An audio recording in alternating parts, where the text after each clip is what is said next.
Créativité et originalité. De l'extérieur à l'intérieur, de l'intérieur à l'extérieur et retour. Bienvenue à cette présentation sur la créativité et l'originalité. Dans cet exposé, vous aurez un aperçu des différents aspects de la créativité et de l'originalité à partir de mon expérience et de mon point de vue. En utilisant l'exemple de la création d'une de mes peintres, je parlerai des expériences du processus créatif et de la façon dont les processus intérieurs deviennent de l'art extérieur et donc des produits. Ces produits, par exemple les peintures, acquièrent une vie propre qui à son tour nous interpelle. Je décrirai des expériences de base au cours de l'exposé. Il ne s'agit pas d'expériences personnelles, même si je les décris comme telles. Vous les connaissez probablement sous une autre forme similaire. Le sous-titre de la présentation est « De l'intérieur à l'extérieur et retour ». L'origine est à l'intérieur. La première partie de la conférence donne un aperçu des processus intérieurs du travail artistique et la deuxième partie montre ce qui s'est développé à l'extérieur en conséquence. Afin de revenir à l'intérieur, nous examinerons quelques peintures sélectionnées à la fin de la troisième partie. Peut-être ressentirez-vous comment les peintures peuvent nous aider à revenir au monde subtil. La plupart des éléments picturaux utilisés dans la première partie de l'exposé ont été utilisés dans le processus de la création du tableau Vierge Idun donnant les pommes de l'immortalité. Idun est une déesse nordique, mais le principe qu'elle représente est universel. Toutes les recherches et la recherche de solutions aux problèmes nécessitent une pensée créative. L'augmentation des maladies mystérieuses et de leurs effets sur la société, comme la pandémie actuelle, incite les gens à faire preuve d'une grande créativité et d'une grande inventivité. La pensée créative devrait en fait être encouragée dans les écoles. Cependant, les recherches montrent que les enseignants préfèrent les enfants les moins créatifs, car ces derniers enfreignent les règles dès qu'ils les apprennent. Ils sont non conformistes et non conventionnels, bref, originaux. Nous préférons ce qui reste identique et prévisible à ce qui est nouveau et changeant. Cet effet du choix de l'uniformité se retrouve également en politique, dans les affaires et dans la recherche. Mais cela tue le potentiel créatif. Cependant, les énergies de l'ère du Verseau qui se déploient actuellement accélèrent des changements très soudains et extrêmes. Nous devons être ouverts à toutes les possibilités. Créativité et originalité sont étroitement liées. Aujourd'hui, la créativité est principalement utilisée pour créer des produits dans les secteurs des arts, de la mode, de la communication, de la publicité et du divertissement. Les produits et les offres doivent aujourd'hui être originaux et en vogue. Ceux qui se présentent de manière originale sur YouTube ou Instagram peuvent bien se vendre. La créativité et l'originalité sont donc un bien économique qui se mesure à la réussite financière. Les prix payés pour les œuvres des artistes sont considérés comme un signe de leur valeur. La dernière étape de cet engouement sont les jetons non fongibles, NFT, des clés cryptographiques stockées dans une blockchain. Les œuvres d'art numérique dotées d'une telle signature électronique unique comme preuve de propriété sont vendues à des prix d'enchères incroyables. Récemment, un collage d'images virtuelles de l'artiste numérique Beeple a été vendu aux enchères sous forme de NFT pour 69 millions de dollars. Est-ce un signe de la valeur élevée de ces œuvres d'art ou d'une forme de délire de haut niveau autour du besoin de possession? Les responsables du business de la créativité sont appelés directeurs de la création. Même s'ils ne l'appellent pas ouvertement ainsi, les activités des industries créatives sont fortement motivées par les forces motrices des masses. La recherche du glamour et de la célébrité par le biais du pouvoir, de l'argent, de l'influence et aussi de l'attrait sexuel. De telles motivations n'indiquent pas le chemin vers l'intérieur, vers les véritables sources de la créativité et de l'originalité. La créativité en tant qu'expression de la spiritualité ou pour exprimer les réalités subtiles existe chez de nombreux artistes, mais aussi chez d'autres personnes qui s'expriment dans leur domaine d'activité. Ils avancent dans les royaumes subtils et s'en inspirent pour leur travail.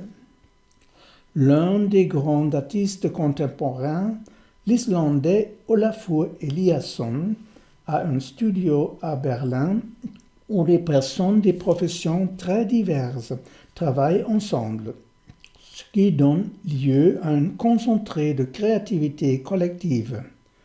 Dans ce processus, Eliasson remet en question l'autoréférence humaine. Pour la récente exposition intitulée Life, la vie, par exemple, il a fait enlever les vitres du musée suisse Fondation Bayerle, près de Bâle, pour y inclure des arbres, des plantes et des animaux.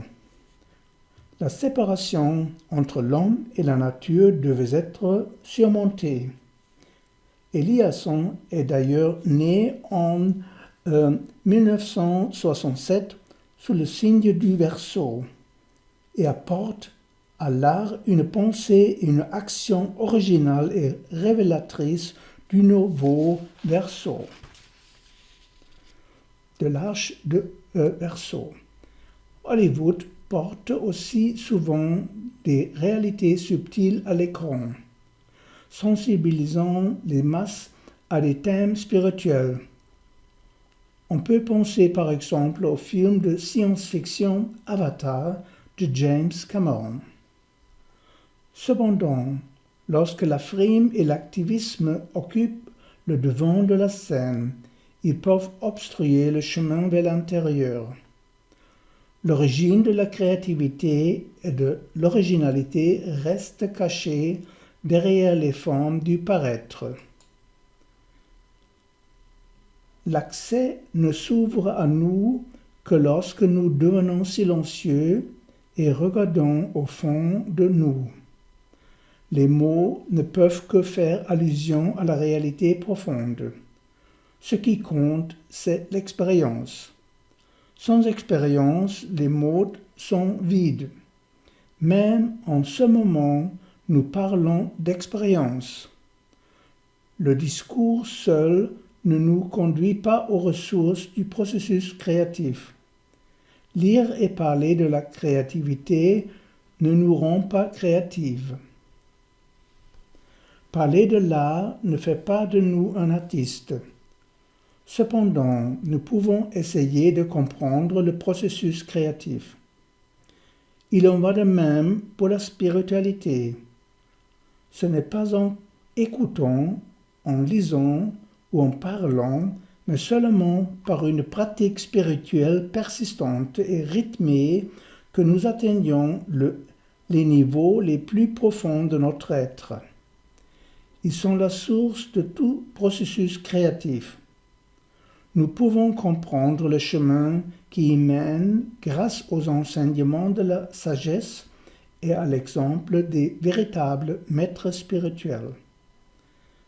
Avant même de faire l'expérience consciente de la source du processus créatif, nous pouvons l'approcher par l'alignement et la visualisation.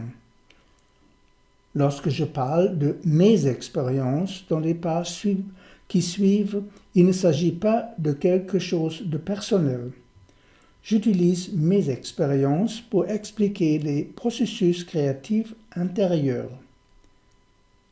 La connexion de la galaxie et des feuilles d'automne dans l'image indique une descente, une précipitation du ciel vers la terre.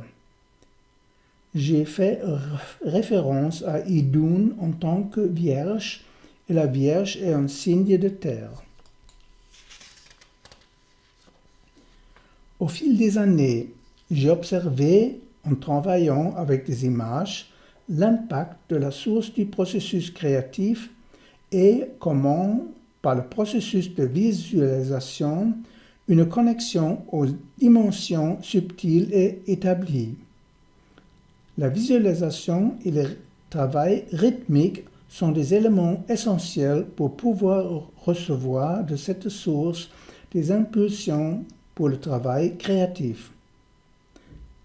Des amis m'ont dit qu'ils ne pouvaient rien visualiser et qu'ils ne savaient pas comment visualiser. Maître Moria suggère que si nous ne pouvons rien imaginer, nous pouvons au moins essayer de deviner à quoi cela pourrait ressembler. Ainsi, nous pouvons lentement développer la visualisation et à partir de la visualisation, nous développons ensuite la vision. Lorsque nous essayons d'imaginer quelque chose que nous ne pouvons pas encore voir, nous entraînons en fait notre pensée. Par exemple, regardez l'image et essayez de deviner à quoi elle pourrait ressembler à l'étape suivante. Ce qui ressemble à une flamme sur cette photo est conçu avec le cristal que nous avons vu sur une photo précédente. L'être lui-même est inventif. Bien sûr, il n'est pas spirituellement correct d'attribuer une telle qualité à l'être absolu. En fait, je devrais dire l'entité, l'intégralité, mais pour des raisons de simplicité, laissons les choses ainsi. L'être est toujours porteur de vie nouvelle et donc de créativité. L'être est créatif. Nous voyons sa créativité dans la beauté d'une rose, dans la majesté d'un coucher de soleil, dans la structure fascinante d'un cristal. Ces forces créatives actives sont en chacun de nous. Elles se manifestent à travers nous lorsque nous participons et contribuons par nos actions et à l'épanouissement et à la beauté du grand tout. Les actions de bonne volonté, accomplies avec attention et amour, manifestent la créativité de manière belle et toujours originale. Lorsque je travaille avec les images, il est de la plus haute importance que je sois ouvert à l'inattendu et que je ressente ce qu'elles veulent me dire dans le processus en cours. Je reste bloqué si je ne suis pas réceptif à ce qui cherche à se manifester. Si j'ai des concepts dans ma tête sur la façon dont cela devrait être, le flux vivant se fige rapidement, même si souvent je ne le remarque pas tout de suite. Je peux le remarquer par le fait qu'une structure dans l'image se répète. La fraîcheur de l'énergie disparaît en moi. Ma concentration diminue et je suis fatigué. Lorsque la conscience se retire, la pensée se cristallise. Dès que quelque chose devient routinier, l'originalité cesse. Alors je laisse le travail pour un moment, je fais une courte sieste ou je continue le lendemain. Souvent le lendemain matin, pendant les asanas du yoga ou la méditation, des pensées surprenantes me viennent sur la manière de poursuivre le tableau. En lâchant prise, la pensée s'arrête. Et c'est à partir du noyau intérieur que l'étape suivante peut fraîchement se déployer. Je me suis retrouvé bloqué dans le processus créatif.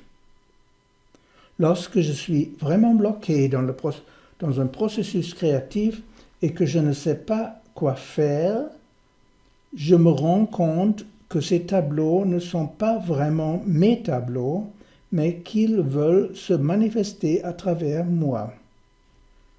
Je m'offre à nouveau consciemment à collaborer avec le projet de création du tableau. Puis, généralement, et peu de temps après, quelque chose de nouveau, de frais et dans quelque sorte surprenant entre en jeu. En travaillant sur le tableau, j'ai soudainement vu dans ma collection de matériaux cette statue d'Idun datant de 1858, réalisée par Herman Willem Bissen, un artiste danois, et j'ai su qu'Idun serait au centre du prochain tableau. Dans la mythologie nordique, Idun est une déesse de l'immortalité. Elle garde les pommes d'or qui rendent aux dieux leur jeunesse éternelle et leur immortalité perdue. Nous sommes ces dieux qui ont perdu notre jeunesse éternelle avec les corps matériels et nous sommes capables de la retrouver en retournant au spirituel. La signification symbolique d'Idun offrant les pommes de l'immortalité est comme un renversement de l'histoire de la tentation d'Adam et Ève. En mangeant la pomme, les humains ont perdu le paradis pour développer l'expérience du monde matériel. Idun offre les pommes divines pour que nous retrouvions l'expérience de l'immortalité. Je sens que le processus de création et l'image ne m'appartiennent pas, mais j'aide l'image à émerger. Je reçois, je ne crée pas. C'est pourquoi je ne signe aucune de mes photos, images, directement. Par convention, seulement au dos. J'offre toujours le processus de travail avec les images au devin. L'attitude intérieure d'offrande est de la plus haute importance. Au début de la préparation intérieure du prochain tableau, je demande toujours si je dois continuer à travailler ou si les tableaux sont maintenant terminés. J'écoute et puis il y a la réponse, la certitude, comme une voix silencieuse, que je vais continuer, que ce n'est pas pour moi, mais pour l'inspiration des gens qui verront un jour le tableau, et que quelque chose de nouveau et de beau va se développer comme une nouvelle fleur. C'est comme recevoir l'impulsion subtile qui est là bien qu'avant que tout commence à se concrétiser intérieurement. Il ne s'agit pas d'une image, mais plutôt d'un centre d'énergie.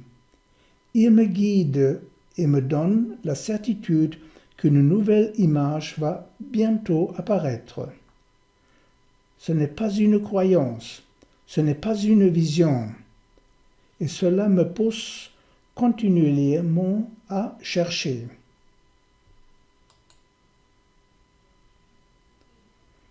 Ensuite, il faut généralement une période de préparation plus longue, jusqu'à ce que les circonstances soient favorables et qu'un peu de temps soit disponible dans le flux constant du travail quotidien. Cette période de grossesse intérieure est généralement caractérisée par une agitation subtile. Quelque chose se presse en moi, mais je ne peux pas l'exprimer clairement. Je ne le vois pas. Je ne sais pas ce que ce sera. Quelque chose veut sortir, mais je ne sais pas exactement quoi, quand et comment. Mais surtout, je sens le quand approcher subtilement. Cette incertitude est parfois désagréable. Je demande souvent, est-ce que ça vient cette semaine? Non, ce n'est pas encore le moment. D'autres choses doivent encore être faites. La semaine prochaine? À un moment donné, je sais, il est temps de commencer. Je commence à travailler sur l'ordinateur. Lorsque je suis intérieurement éveillé et ouvert, les choses tombent en moi, s'imposent à moi. Je vois venir à moi les éléments dont j'ai besoin pour le processus de création. Ce n'est pas le matériau qui est essentiel, même s'il est nécessaire à l'œuvre. C'est ce qui apparaît à travers le matériau. C'est un processus de transformation alchimique où les éléments se fondent dans le tout de la nouvelle image. Alors que dans les années 80, j'ai expérimenté différents matériaux et formats, je veux maintenant travailler avec le moins de matériel physique possible et toujours utiliser la même structure de format dans différentes tailles. Après une longue pause de 19 ans, pendant laquelle je ne pouvais rien peindre, et pendant une crise intense, la porte de la créativité intérieure s'est ouverte à nouveau en 2009. Les premiers essais ont continué avec l'ancienne façon de travailler que j'avais choisie jusqu'en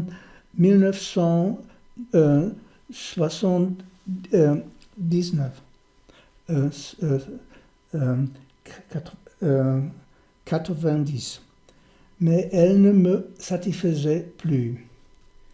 Elle devait devenir plus légère et prendre moins de place. Dans l'air du Verseau, toute la matière s'allège. Le Verseau est un signe d'air. L'art numérique m'a fasciné à ses débuts, mais le purement numérique n'était pas mon approche. Finalement, le numérique est devenu un outil central pour ma nouvelle phase d'expression artistique. je l'utilise de manière artisanale. Le nouveau style s'est rapidement développé, un mélange de physique et d'éthéré.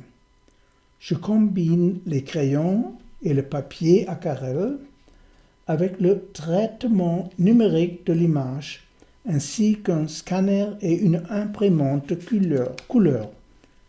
Bien que j'utilise divers éléments photographiques d'objets, de couleurs, de personnes et de nature pour mes travaux, ceux-ci subissent un processus de transformation alchimique au cours duquel les éléments abandonnent leur nature intrinsèque. Par exemple, leur couleur est transformée, leurs formes fusionnent avec d'autres formes et elles sont toutes ensuite absorbées dans l'ensemble de la nouvelle image. Plusieurs processus de filtrage sont impliqués.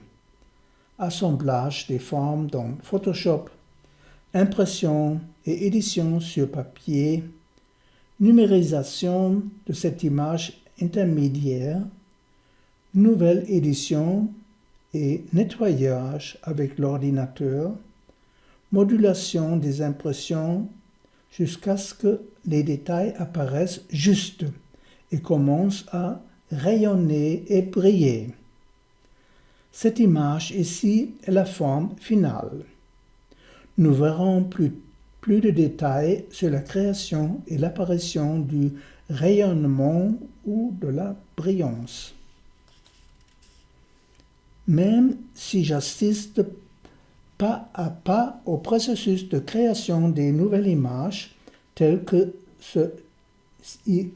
se déroule à travers moi, j'observe en détail depuis de nombreuses années comment quelque chose émerge de la source qui n'était pas là auparavant.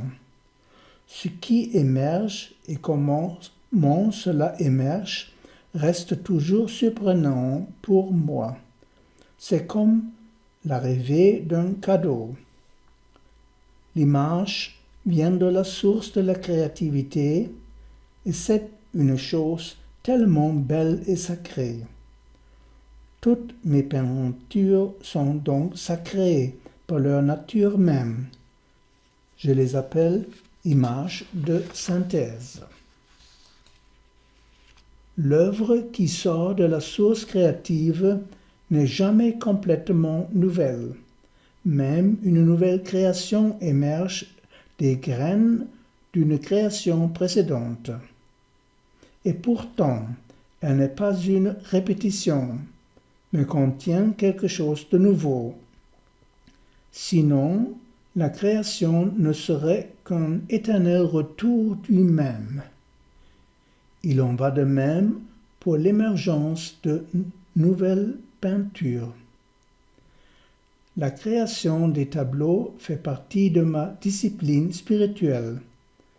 C'est ainsi que les peintures émergent. Je ne me considère pas comme un artiste ou un peintre. Il est préférable de ne pas se définir et de ne pas se laisser entraîner par les concepts qui y sont liés. Travailler pour la naissance des peintures n'est qu'une petite partie des activités que je fais. Je n'ai jamais fait de la peinture pour vivre. Depuis 12 ans maintenant, j'ai créé chaque mois un tableau représentant l'essence spirituelle de chacun des 12 signes zodiacaux. C'est un travail rythmique. Aucun tableau n'est la répétition d'un précédent, même si certains thèmes apparaissent transformés à nouveau.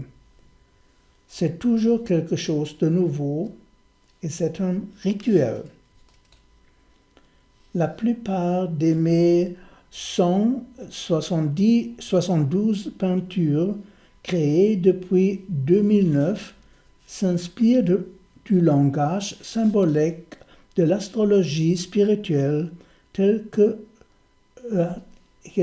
donnée par le maître I.K., le docteur Ekirala Krishnamacharya, et maître K.P.K., docteur K. Parvati Kumar.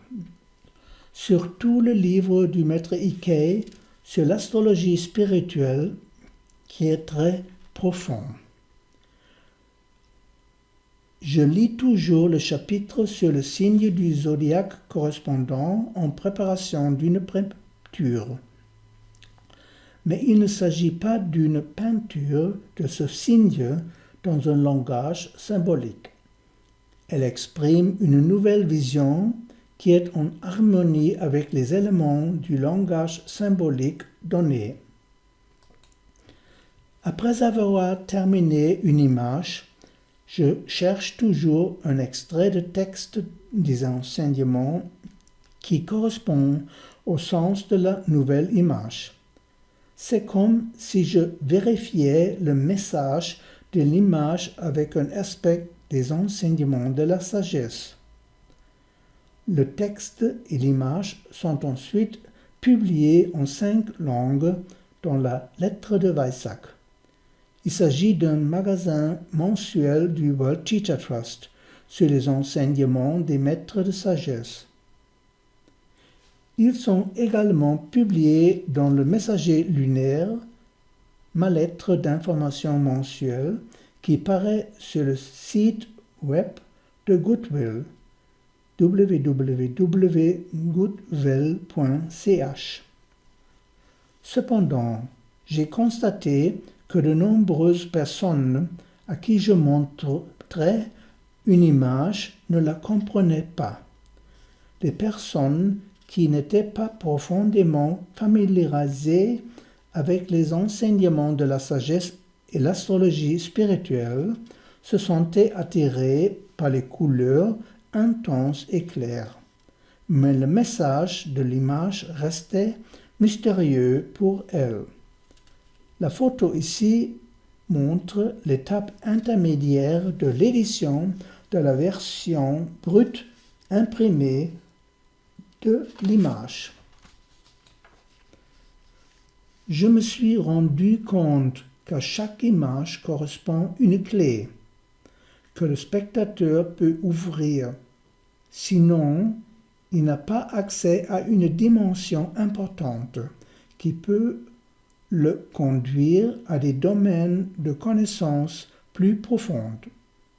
C'est pourquoi je décris toujours un texte dans lequel j'écris toujours un texte dans lequel je décris la genèse de l'image et explique les éléments symboliques.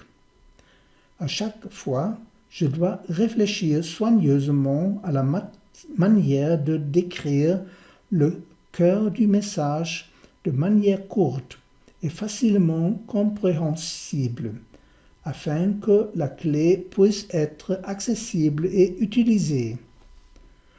Pour la rendre aussi accessible que possible, le texte est traduit en 3 autres langues.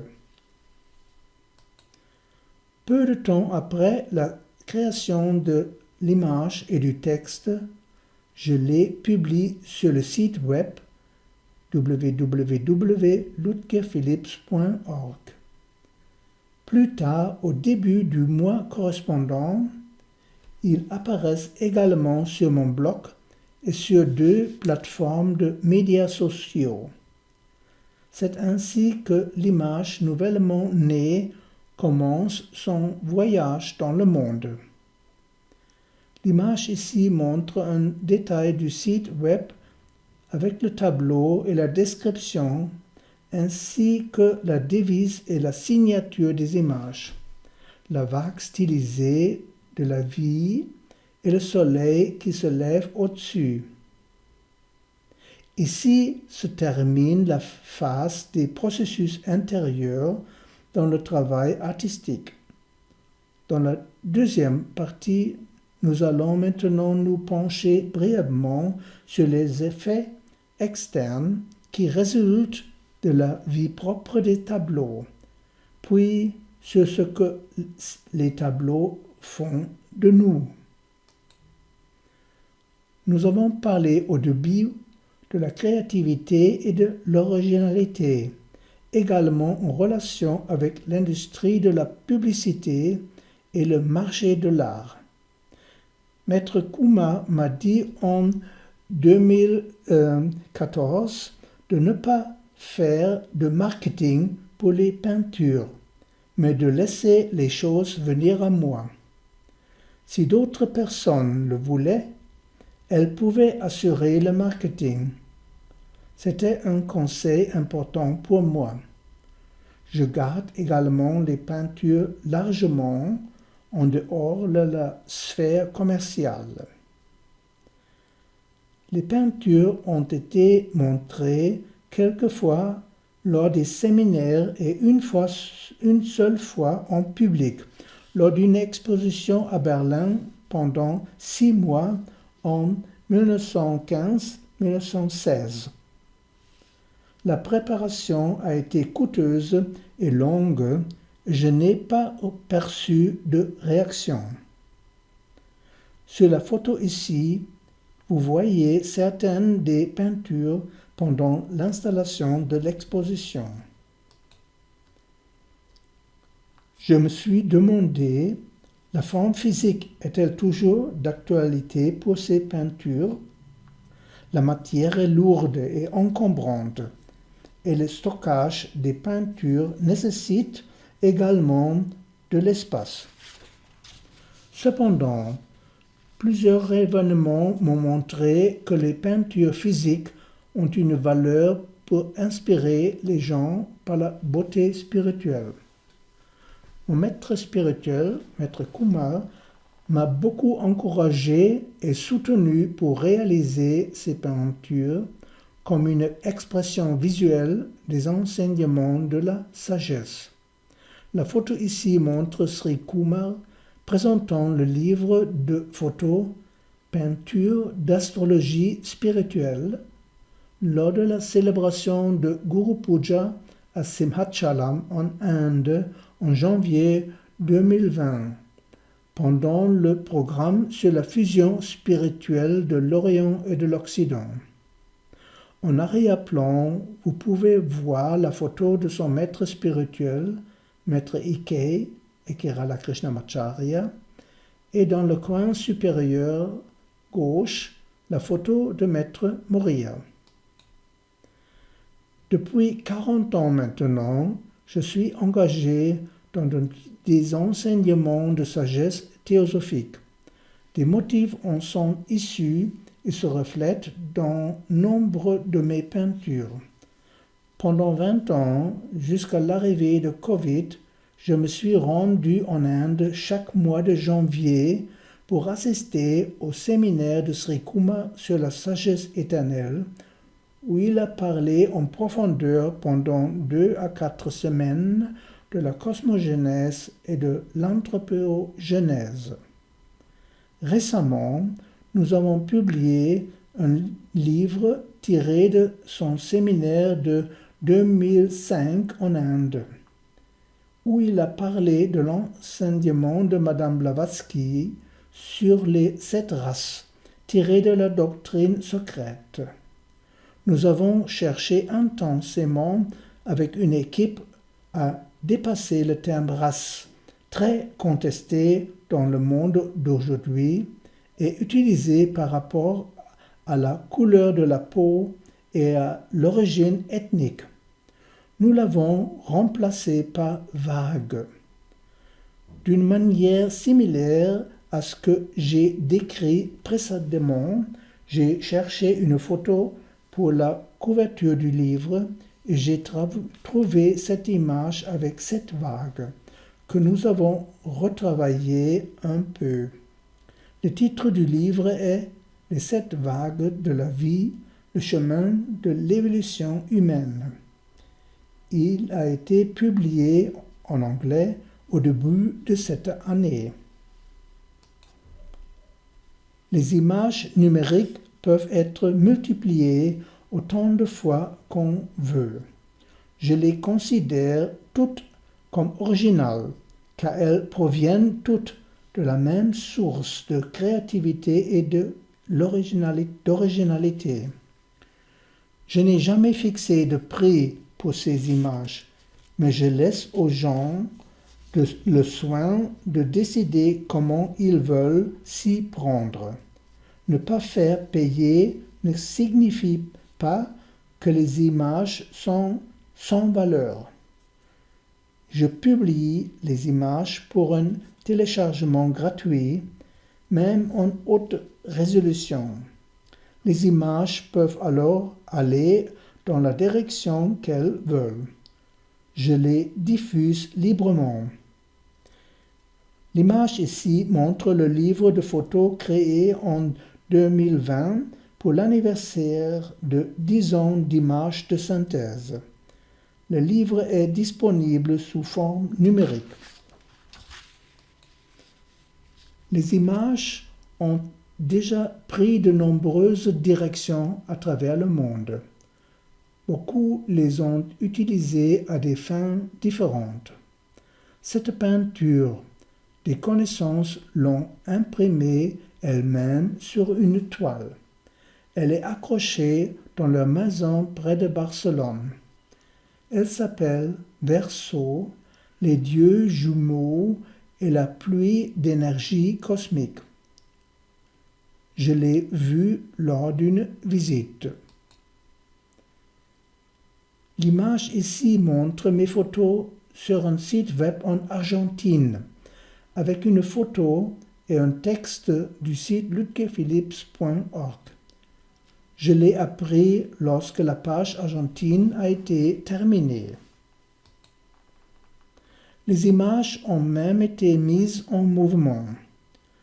Un cinéaste de Buenos Aires s'est senti tellement inspiré par elles qu'en collaboration avec lui et avec les images, 29 clips vidéo ont été créés jusqu'en 2020. Puissent les tableaux et les vidéos être un petit contrepoids léger aux autres tendances d'aujourd'hui. C'est une belle sensation de légèreté. Dans la troisième partie qui suit, nous allons rentrer davantage à l'intérieur, dans les mondes subtils vers lesquels les images peuvent nous conduire si nous les assimilons. Nous allons voir 8 tableaux. J'ai choisi les motifs provenant de différents domaines. J'aborderai brièvement les thèmes et donnerai une description du tableau. Bien que les 172 tableaux créés au cours des 12 dernières années soient pour la plupart liés au signe du zodiaque, les thèmes des images ne sont souvent pas des sujets astrologiques, mais s'inspirent de différents aspects des enseignements de sagesse. La photo présentée ici constitue une transition par rapport à la partie précédente. Elle montre un tableau qui se trouve dans le jardin d'une dame de Belgique. Elle a environ 80 ans et aime la beauté en tant qu'expression de la spiritualité. Elle s'est sentie très attirée par les tableaux et, au prix de grands efforts, a fait imprimer certains d'entre eux et les a également fixés sur de l'aluminium résistant aux intempéries pour pouvoir les mettre à l'extérieur. L'image de juin 2012 s'appelle « Balance, naissance de la nouvelle Terre ». Dans un langage pictural symbolique, elle montre un processus intérieur et en même temps intérieur. Cependant, il ne s'agit pas de la vision d'un futur de la Terre. La nouvelle Terre est en nous.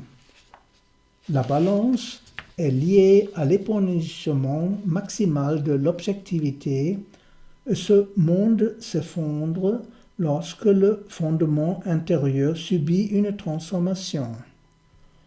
En haut, vous pouvez voir une ligne d'horizon, des gratte-ciels brillamment illuminés sur un sol en feu sur le point de s'effondrer. En profondeur, il y a la formation d'un nouveau globe à partir d'éclatantes fleurs éthériques se manifestant dans un champ de bleu profond. Un groupe d'anges observe la beauté avec une attention émerveillée. L'image m'est venue à partir des expériences des semaines et des mois précédentes, culminant dans la réception d'une notice de licenciement après 21 ans de service. Je me sentis libre après une période turbulente. J'ai vu les vieilles structures s'effondrer en même temps. Je sentis la graine de la nouvelle pousse, bien que non encore manifestée. La deuxième image, poisson, fleur des cycles temporels, de novembre 2017, montre un mouvement cosmologique. Il y a dans la création un mouvement cyclique du temps. C'est comment la croissance d'une graine amenant un arbre et qui lui-même produit de nouvelles graines. Les enseignements de sagesse expliquent qu'il n'y a pas de fin à l'existence. Lorsqu'une forme physique est dissoute, elle ne finit pas, même continue d'exister sur les plans subtils. La création descend, puis remonte en cette pulsation cosmique. Des plans les plus intérieurs, elle descend dans l'objectivité, puis après un temps, la direction est alternée et une remontée s'effectue à nouveau via les états subtils et causaux vers l'état absolu. Ainsi, notre Terre est partie d'une chaîne de 7 globes. Il y a des terres en préparation dans 3 états précédents, et tandis que nous sommes sur cette terre actuelle dans le 4e état, il y a des terres en retour dans 3 états successifs. J'ai illustré cette grande pulsation avec le cercle du serpent se mordant la queue, un symbole de l'éternel mouvement du temps. J'ai créé 3 globes semi-transparents sur l'arc descendant et 3 globes sur l'arc ascendant avec un croissant au centre pour la Terre actuelle. J'ai transformé une photo des engrenages d'une vieille montre de poche, Wikimedia Sachin Sandhu, et je l'ai placée dans un environnement ressemblant à un désert symbolisant le lent mouvement du temps. Depuis son centre croît une fleur de Brahmakamala, transformée depuis une photo Wikimedia de Shwiki, une réplique mondaine d'une fleur céleste qui grandit dans les hautes altitudes de l'Himalaya, symbolisant le déploiement subtil de la nature. J'ai peint d'autres tableaux à ces grands cycles du temps. Ils peuvent être trouvés sur mon site web. La troisième image, Bélier, le soleil coupe l'équateur de la Terre-Mère, décembre 2019. Donne la vue de la Terre dans l'ancienne science de la superposition appelée Nyasa Vidya par les sages orientaux. En cela, ils s'imaginent imprégner la Terre entière. Ils méditent le pôle nord dans le centre de tête, le pôle sud dans le centre de base, l'équateur dans leur plexus solaire et l'Himalaya dans leur cœur. Ils étudient intérieurement les courants de magnétisme qui circulent autour de la Terre et les utilisent pour purifier les centres de leur colonne vertébrale et libérer les pensées des influences personnelles. De même, des correspondances peuvent être établies entre les parties du corps et les planètes, les signes solaires ou les plans de conscience. Lorsque notre orientation vers un système plus vaste et complète, les énergies de notre système sont réorganisées en fonction du système plus vaste. Le désordre est ramené à l'ordre. Ainsi, on rayonne et on reste magnétique. L'image visualise le soleil coupant l'équateur d'un point de vue intérieur, dans son apparent voyage du sud au nord. Le soleil coupe l'équateur lors de l'équinoxe de printemps. C'est le début du bélier et c'est le début d'un nouveau cycle. L'image visualise le soleil coupant l'équateur d'un point de vue intérieur. L'image montre la terre-mère assise à l'intérieur du globe et le soleil à son nombril coupe le plan de l'équateur. Au-dessus et en dessous se trouvent les deux tropiques.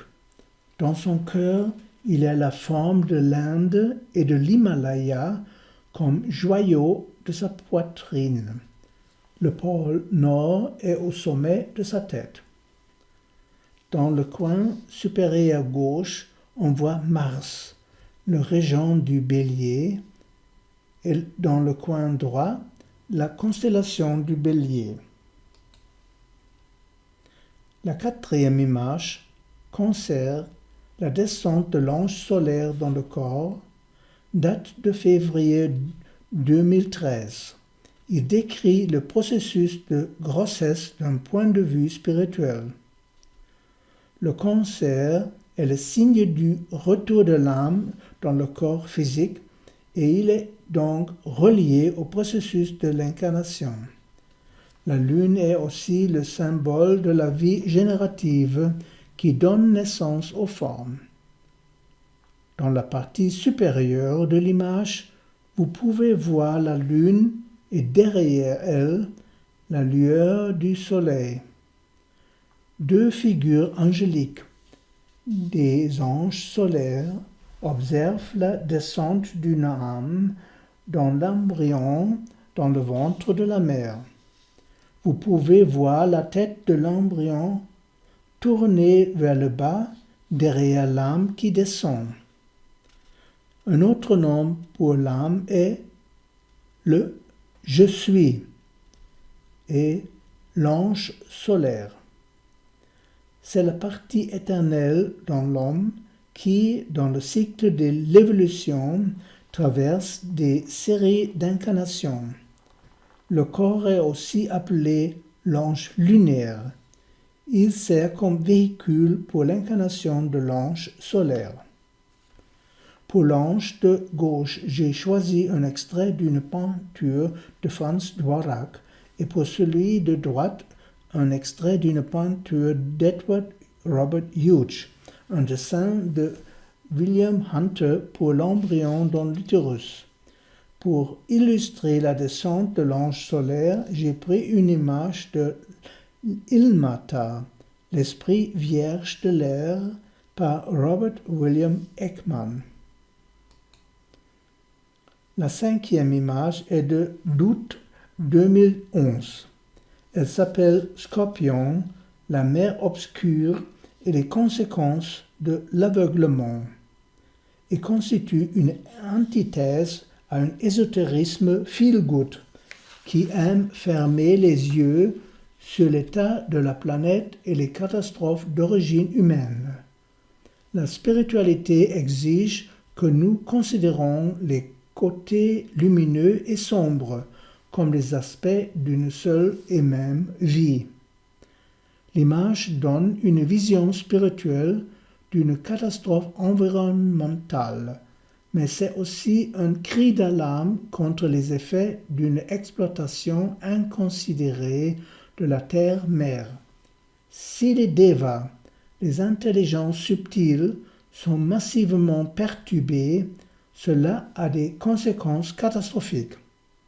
J'ai utilisé une photo de la plateforme pétrolière en feu, Deepwater Horizon, qui a coulé en 2010 dans le golfe du Mexique, entourée par des bateaux anti-incendie dans leur tentative futile de sauver la plateforme du naufrage.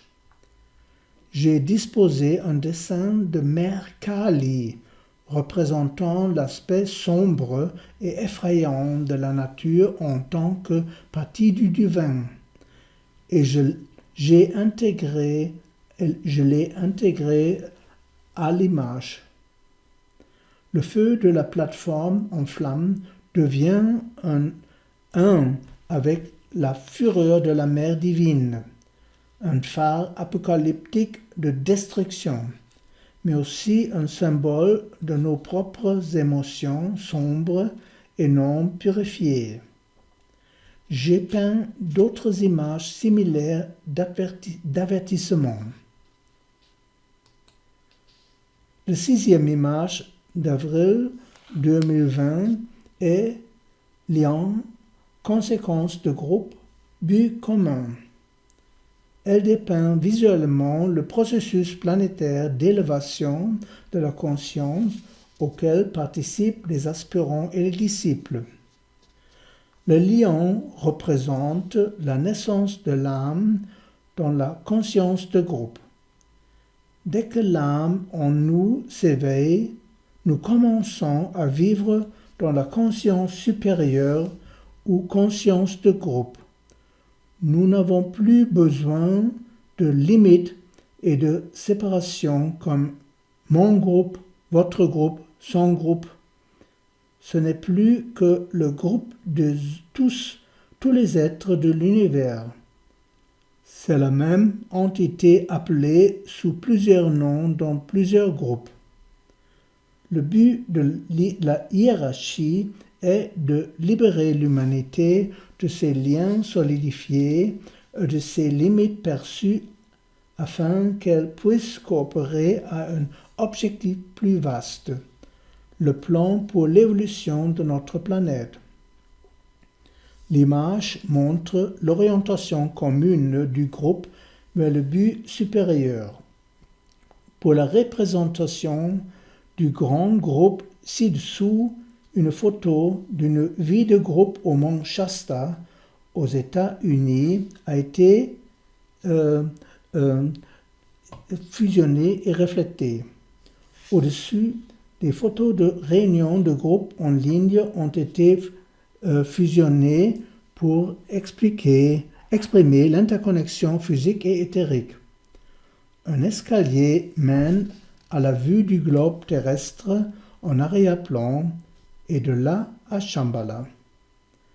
Shambhala est la résidence éthérique de Sanat Kumara dans le désert de Gobi, où le dessein de Dieu pour notre planète est connu.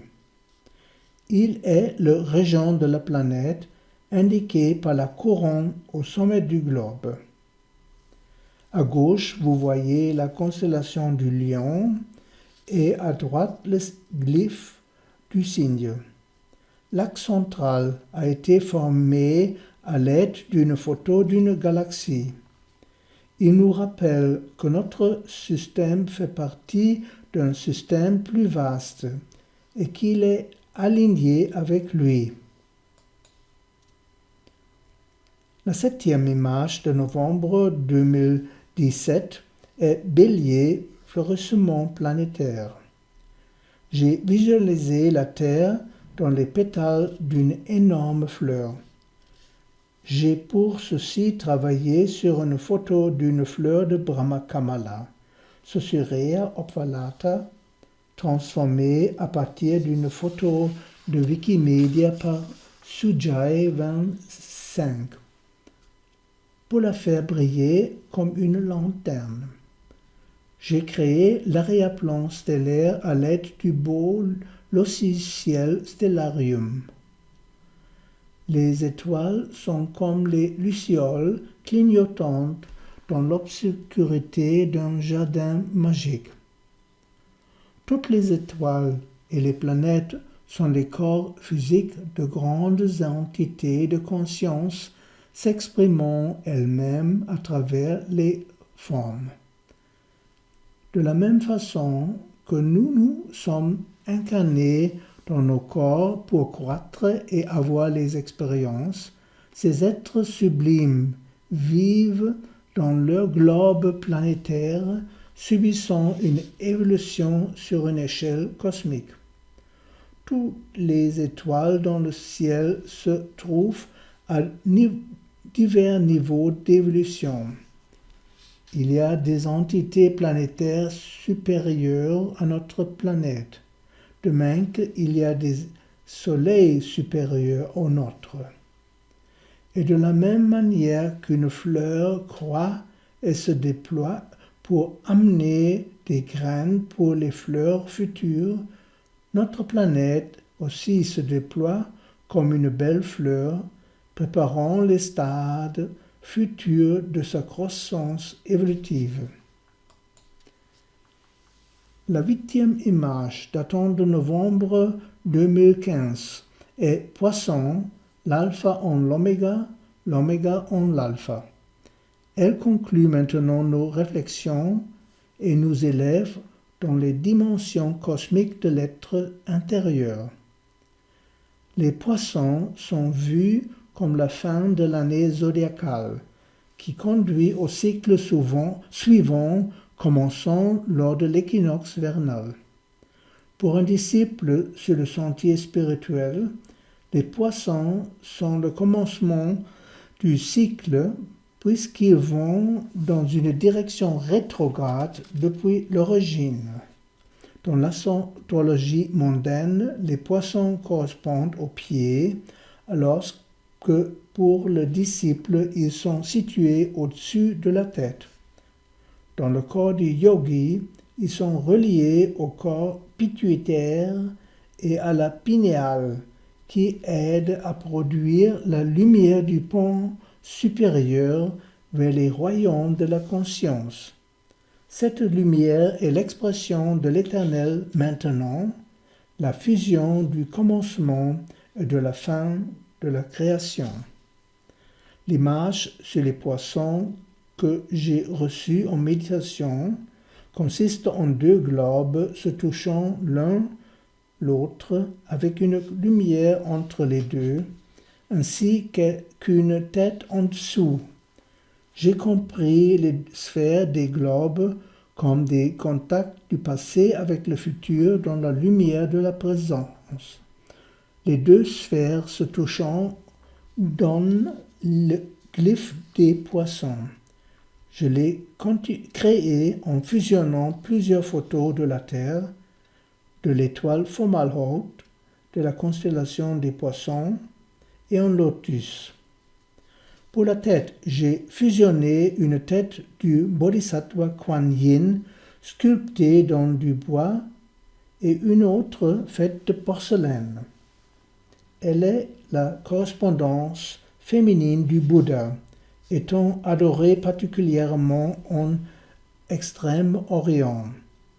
Elle est la déesse de la charité et donc une forme de la mère du monde reliée aux poissons.